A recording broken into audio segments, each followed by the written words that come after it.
For 100 million years, birds have been developing a feel for the sky.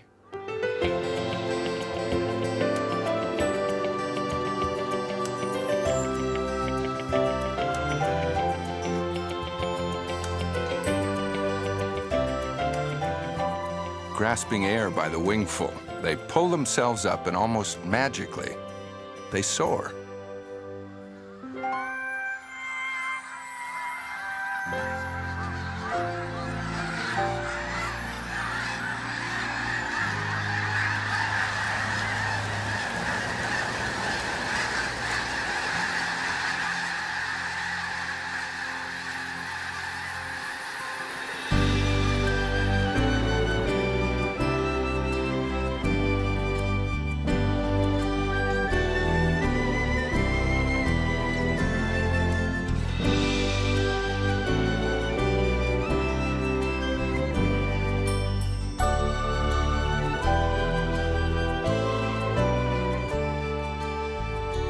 Only 100 years ago, we learned what the birds know instinctively. Flying is serious business, but with a magic all its own.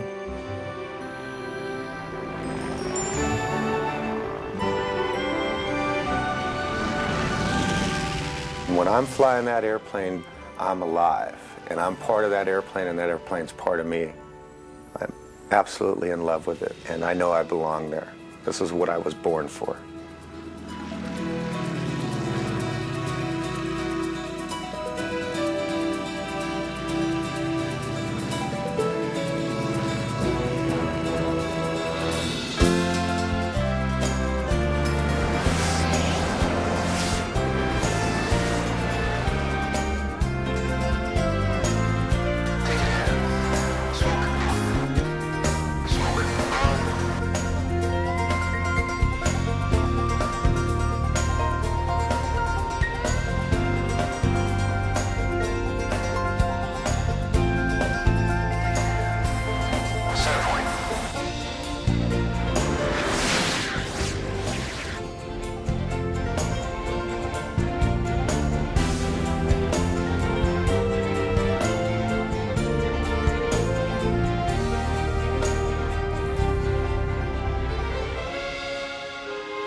There's a joy known to all who share the sky.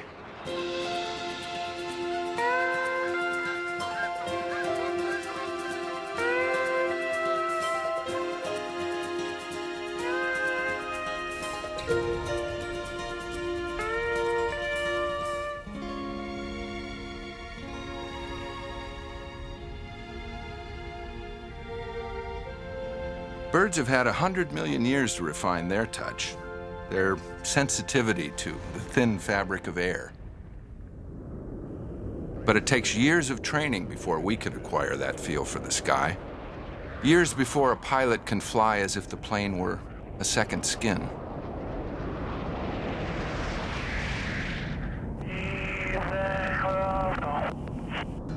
The Blue Angels spend 3 months a year in the California desert refining their sense of touch. It takes a practiced hand to stitch up the sky with a needle moving this fast. Little flats and deeps? Yeah. 3's rock solid. Okay. I got a little mismatch on that start, too. 5 on start, 5 flat on start. Each pilot's performance is critiqued and taped for further study. In the first month of training, there are plenty of rough edges.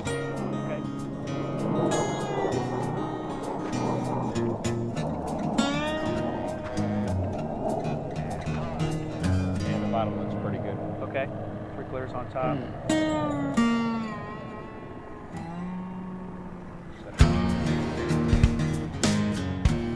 We start out with very basic things, turning the smoke on and off at the same time. And then we build on that. And just every day we try to do everything exactly the same. But it's clear that there's a long way to go.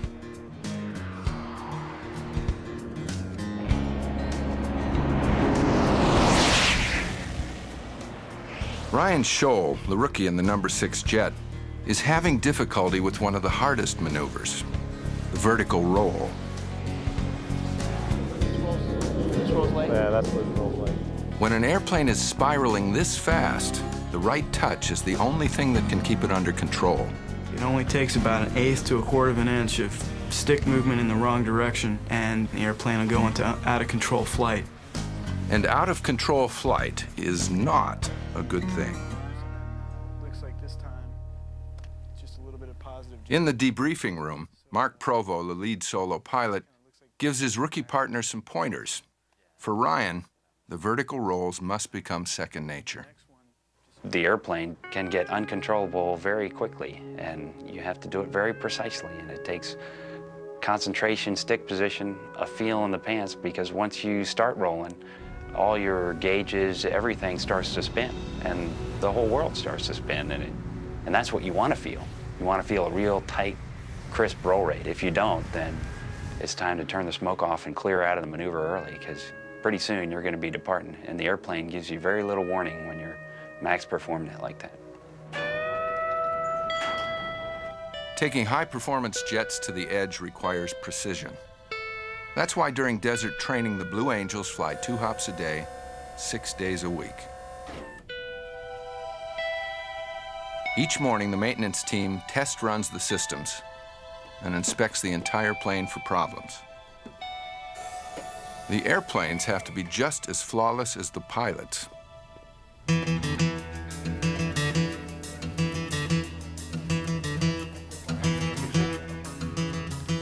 In a way, these pilots are learning to walk. Well, fly, a very fine line between perfection and disaster. Everything has to be very precise and very deliberate because there really is no room for mistakes. It's not just sitting in a seat, pushing buttons and moving a stick around. It's a very high-speed, unforgiving environment.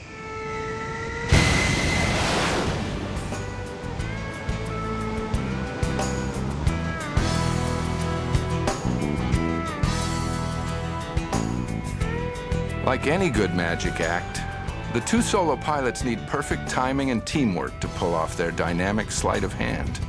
Right prior to center point, we do a 270-degree roll away from each other.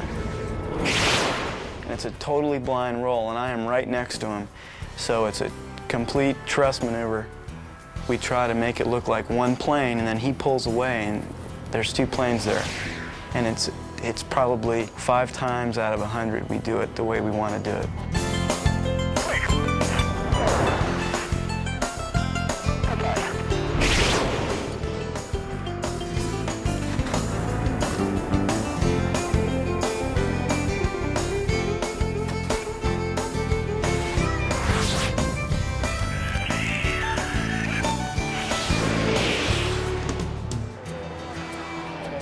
As the air show season approaches, the Blue Angels are almost ready, but not quite.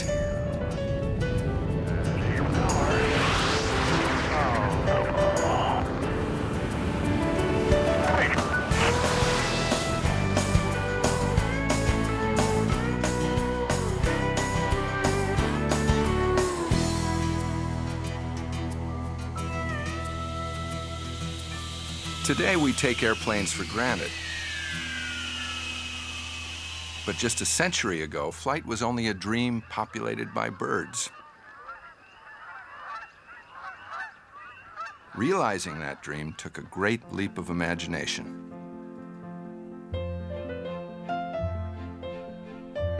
In the late 1800s, Otto Lilienthal of Germany flew the world's first successful hang glider, but it suffered from a control problem that would cost him his life.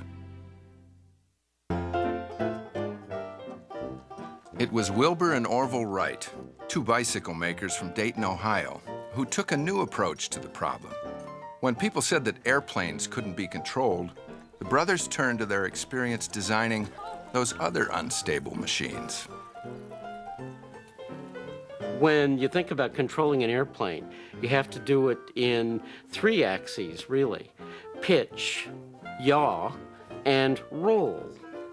People had been using rudders on boats for centuries, and the notion of a rudder that would control yaw, and you turn it on its side to make it an elevator, and it controls pitch, that wasn't too difficult. Roll was the tough issue to get to. And the Wright brothers came up with a system called wing warping to establish roll control. And basically what it amounted to was putting a helical twist all the way across the wings of a biplane. Wilbur spent hours watching birds feel their way through the currents of air. He noted the minute adjustments they make throughout their bodies, all the way out to their wingtips. From watching birds, they got this notion that you could control the motion of an airplane in the air by actually changing the geometry of the wings.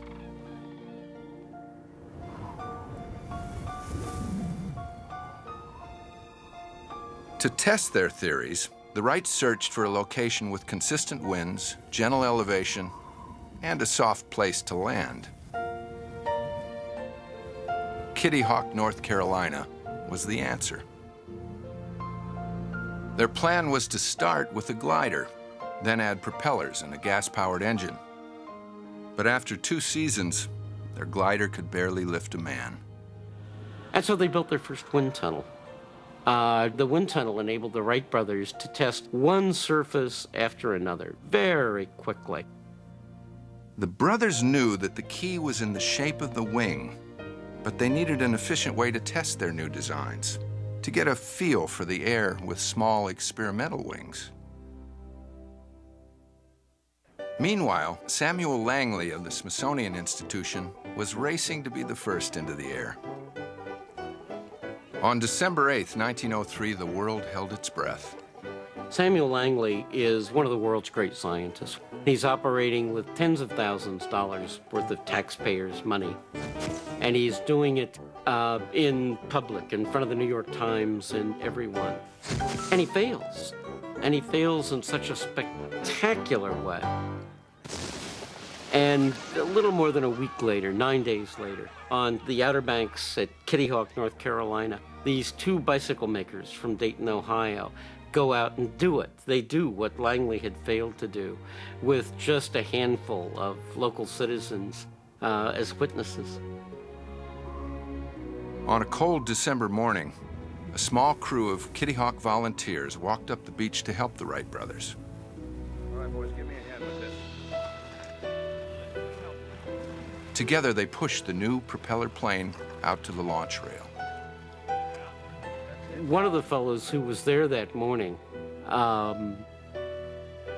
described how the 2 of them, Orville and Wilbur, sort of walked off by themselves as they were getting ready to go and talked to one another and shook hands, just privately, the 2 of them.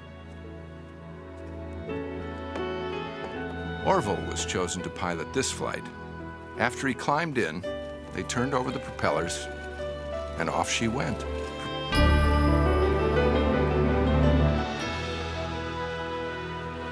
They made 4 flights in all on the morning of the 17th. The 4th flight was over 850 feet, and they were in the air almost a minute, 59 seconds. And that convinced them they were capable of sustained flight. So that was the first day, December 17th, 1903, 4 flights.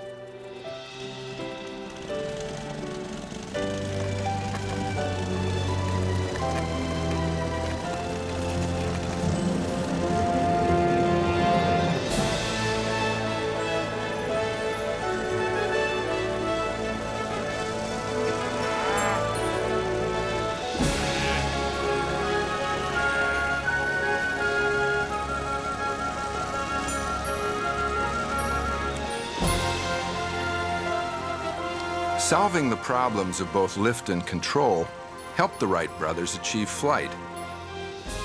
But they knew they had a long way to go before they could fly as precisely or as instinctively as a bird. Birds have the advantage of strong, hollow-boned wings, which flex and change shape to meet all the demands of getting into the air. Once aloft, the wing's natural shape allows a bird to soar. The special curve that all wings have in common causes passing air to accelerate over the upper surface, creating a partial vacuum which literally sucks the plane skyward, as if by magic.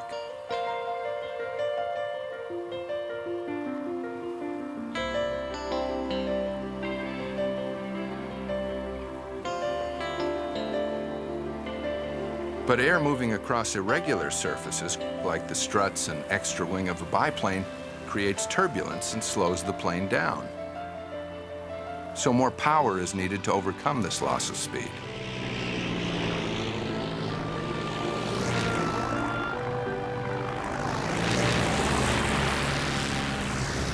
Streamlined designs, like the DC-3, have greatly reduced air turbulence and drag. To increase the passenger load of a plane, more powerful engines are needed for greater thrust. In fact, one FA-18 Hornet turbofan jet can develop the same power as 230 Ferrari race cars.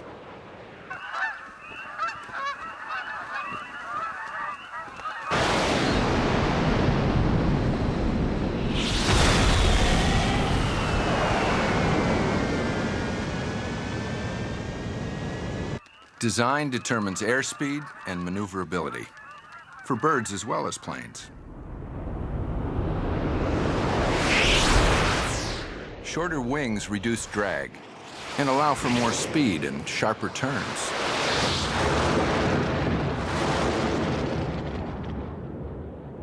A bird uses its entire body to guide a turn, even its head.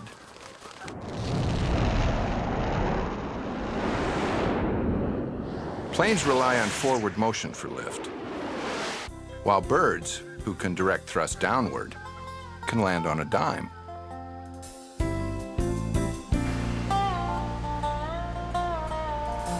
Directable engine thrust allows the Harrier to take off and land like a bird.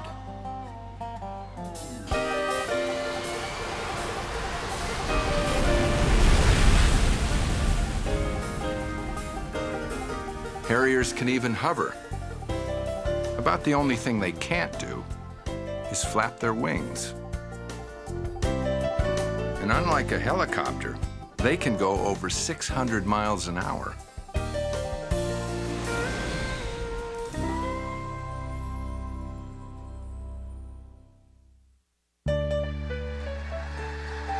What if we need to fly even faster, say 1,300 miles an hour, and then land in the space of a small parking lot?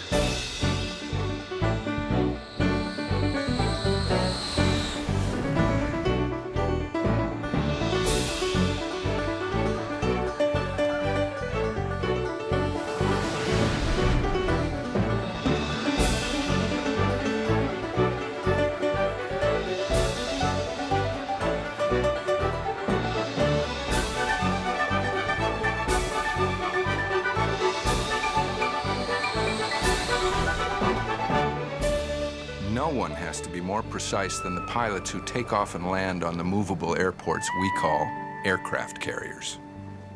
Being selected as the Blue Angels really is a big honor, but it's important that people realize that we're all naval aviators, and we came from the fleet and we're going back to the fleet.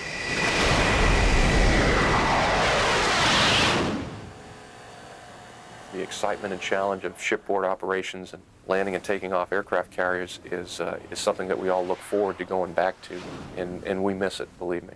We really do. To take off, a powerful catapult slingshots the plane from 0 to 160 miles per hour in less than 2 seconds.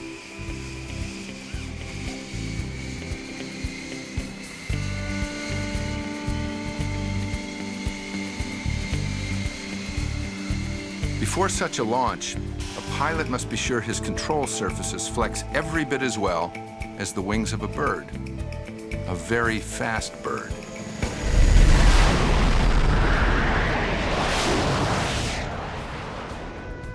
Because such flying is so intense, the FA-18 is equipped with the latest high-tech aids.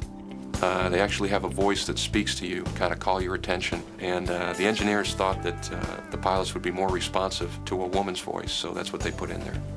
Altitude. Altitude. If you set a certain altitude, it'll come up and say, altitude, altitude, in a very calm voice, so sometimes they're a lot more calm than we are. As a Blue Angel, Scott Anderson has seen his share of difficult flying. But if you think taking off from an aircraft carrier is tough, try landing on one in rough seas. It's the toughest challenge in aviation, and it's all about touch. Hornet auto ball 5-6. Roger ball auto 29 slowest.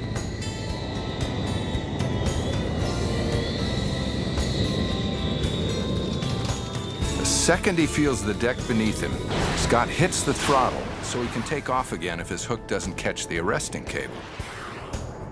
You know, when you first miss, there's an incredible sinking feeling because you don't want to have to go up to the tanker. That kind of punishes the air wing. They can't turn to where they need to go. They've got to wait for you to get aboard. So there's a sense of you don't want to let the air wing down. You want to get back aboard the ship.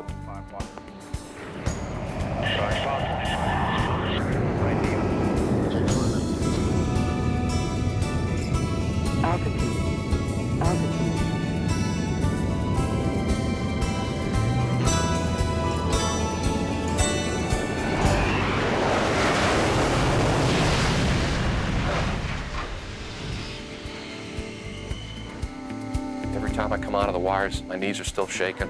My heart's pounding 1,000 miles an hour, and it takes a while to calm yourself down. But you go out there the next time, just fired up and ready to get after it because it's what we all love to do.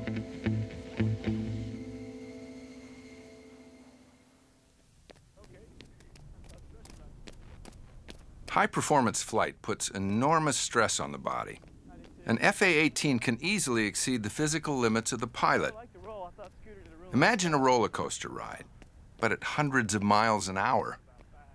To pull G's like that, the Blue Angels avoid tobacco and alcohol, get plenty of sleep, and run at least 2 miles a day. When flying this close to the limit, it's possible for the plane to go into an out-of-control spin. Remember, a movement of only 1/8 of an inch can be the difference between flight and free fall. Pilots train for spin recovery, so they'll know what to do in a life and death situation. Besides slamming the pilot around, the increased G-forces can pull the blood from his brain and make him black out.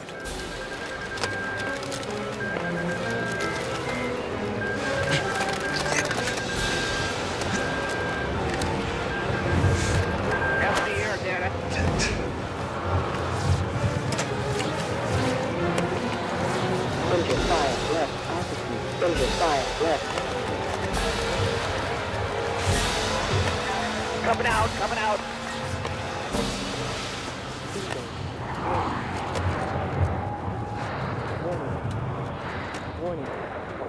Forward stick. Recovered. Roger that. Heading home.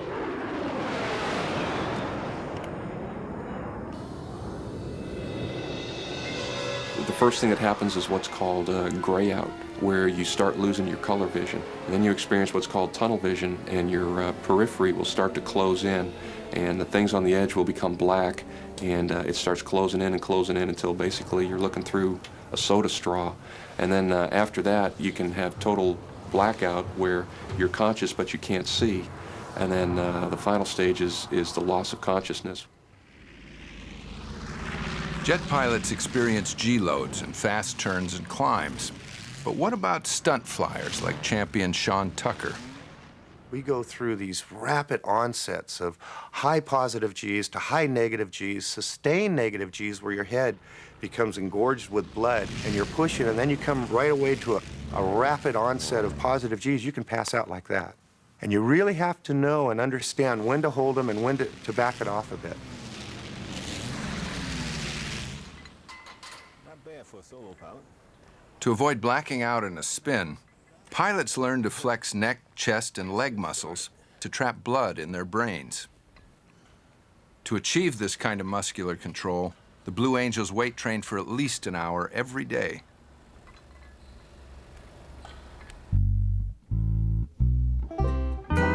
Pilots also train in a spin simulator, a centrifuge referred to by some as the swirling, hurling torture. It is one of the most painful memories of my life because you're inside of a machine that is going to just put heavy G-forces on your body.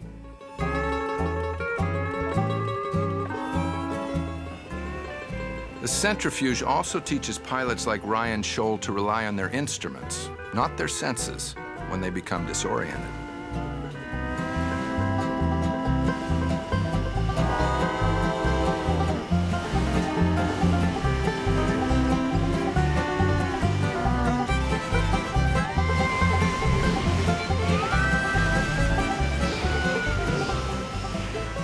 In the centrifuge, the pilot practices tensing muscles to hold blood in his head.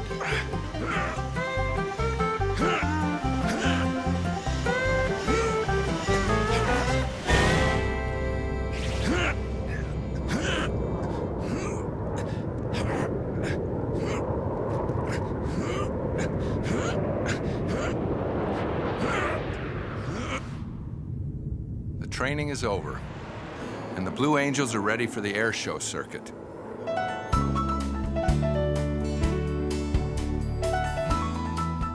The San Francisco show is one of their favorites.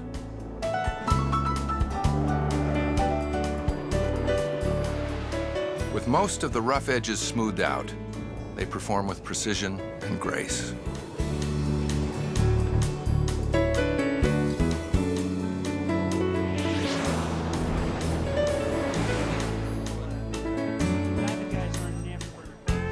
Hi, how are you? You got your face all painted, huh?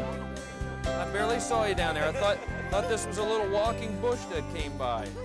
The biggest surprise to me is the ability that we have to get through to the kids and to put a smile on the kids' faces. Nice shades, pretty futuristic. The fact that I can have that kind of an influence over kids in school to get them to maybe try a little bit harder and to get excited about what they're doing is by far the most special part of the job for me.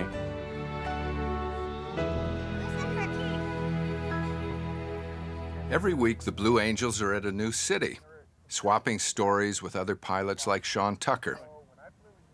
The love of flying is a strong bond. So is the love of flying machines.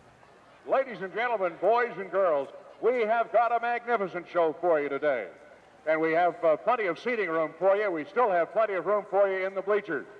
We got two lost kids here. We're going to do this quickly. Kyle and Justin, well, they know where they are, but their dad, Chris, is at Lost and Found. Air shows are an overhead parade of airplanes, like the P-3 and the classic Russian MiG.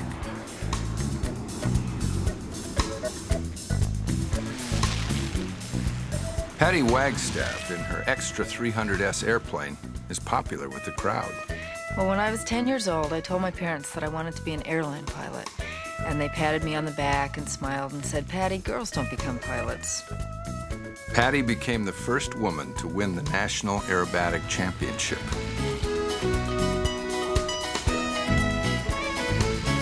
I think aviation's a wonderful career for women, but at the same time, I know that as a woman, I'm under a lot more scrutiny than the men are. So that's the way I look at it. That little extra challenge just makes me a better pilot.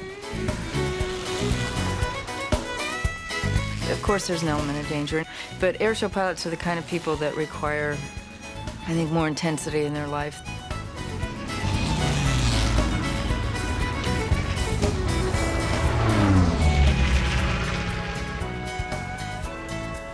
Sean Tucker plays to the crowd with his son, who narrates his show.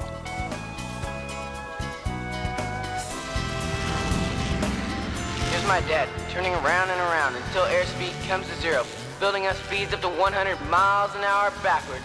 This is my dad's version of the incredible Mr. Charlie Hillard torque roll.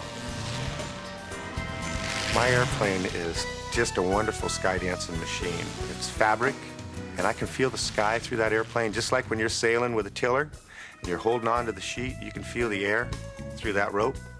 When I'm holding on to that stick, I can feel that air and I can bounce through the sky. And my routine is a very dramatic, tumbling end-over-end routine, and I come out of that maneuver and I pull it straight up and I fly backwards for 500 feet. I gotta feel that sky.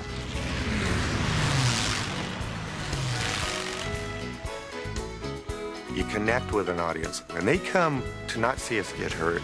They come to dream with us, and to be able to share that magic on this level with these people was a real blessing for me.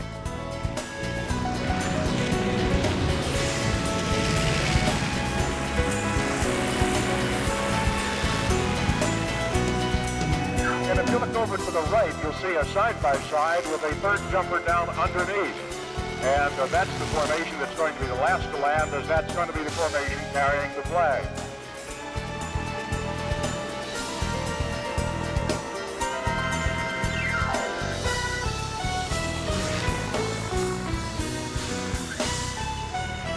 Canopies are round air type canopies. If you look at them as they get closer to the ground, you'll see that you can actually look into the canopies. They're shaped like the wing of an airplane and are completely maneuverable. You know, the Wright Brothers, when they started to fly, discovered the way they could control the airplane was by warping the wing, and that's still how we're controlling these canopies. To introduce the Blue Angels segment of the show, their C-130 transport crew demonstrates the jet-assisted takeoff.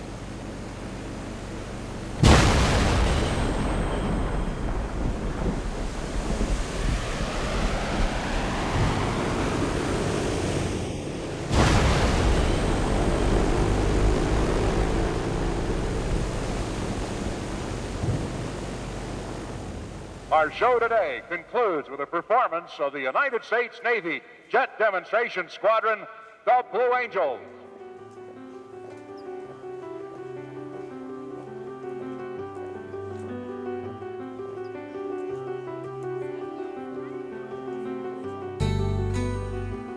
Every flight's the Super Bowl, you know. We go out there and get fired up and just try to give it everything we have.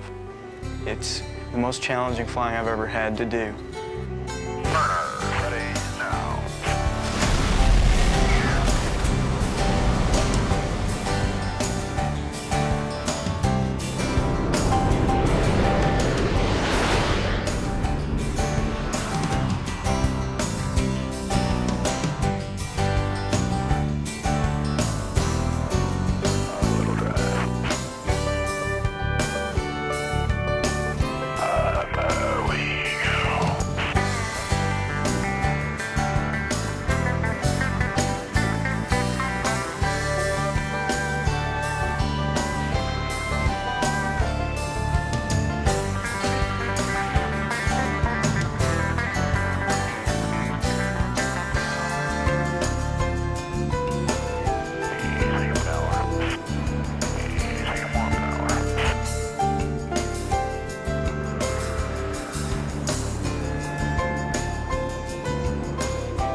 What we really strive for is to make it look from the ground like it's easy. But when you get up there in the formation and see how hard everybody is working, all the little movements and all the minor corrections that are going on all the time, you get a distinct impression that it's not easy.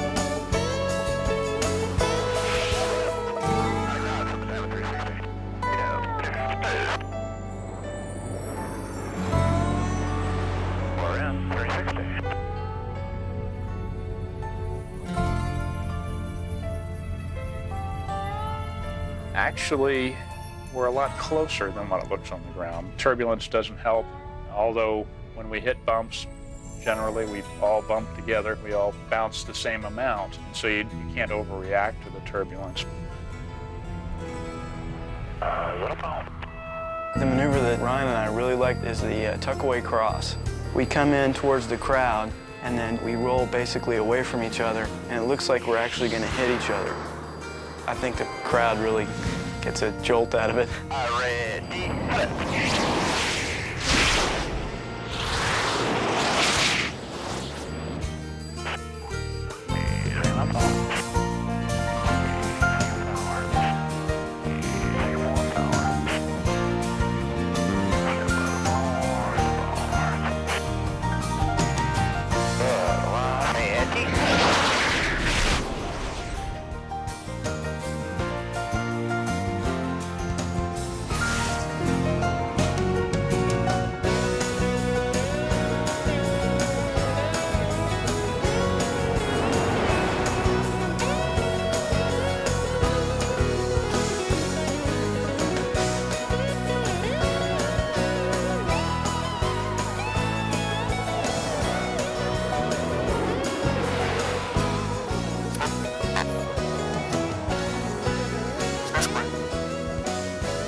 By now, Ryan Scholl has mastered that elusive vertical roll. He does it almost by instinct.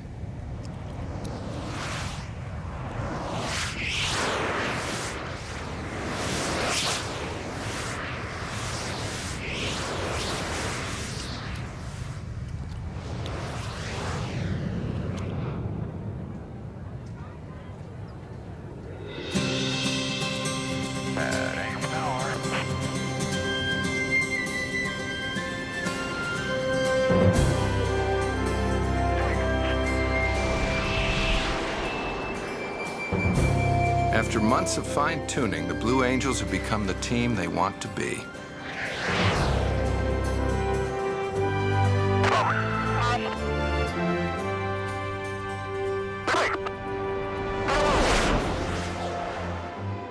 Each pilot has acquired a distinct feel for the air, but together, like the fingers of a skilled magician's hand, they fly as one.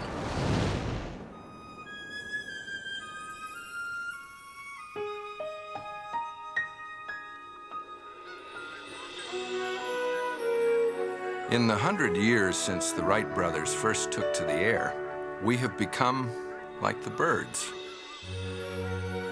We have attained what was once far beyond our grasp, a feel for the sky.